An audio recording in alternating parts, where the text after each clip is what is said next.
জায়গায় দাঁড়াইছে, এটাই তো আপনার 7 বার কদম বুঝি করা দরকার। আলেম আপনার বাড়িতে গেছে, আপনি তার সাথে মহব্বত রাখা দরকার, আপনি তাকে ভালোবাসা দরকার, তার সাথে ইজ্জতের সাথে সম্পর্ক রাখা দরকার।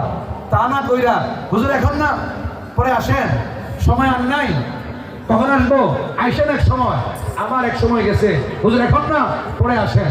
উচিত কি ছিল, যখন গেছে বসাবেন। ওয়ারাসাতুল আম্বিয়া আপনার বাড়িতে গেছে, নায়েবে নবী আপনার বাড়িতে গেছে, কোরআনের হাফেজ আপনার বাড়িতে গেছে, আপনি এটা ফজিলত এবং বরকতময় এটা মনে করে তাকে বসাবেন। বসায়া ফ্যানটা ছাড়বেন, ফ্যানটা ছেড়ে বলবেন, হুজুর দূর থেকে আসছেন, ঠান্ডা খাবেন না গরম খাবেন, ইজ্জতের সাথে জিজ্ঞেস করবেন।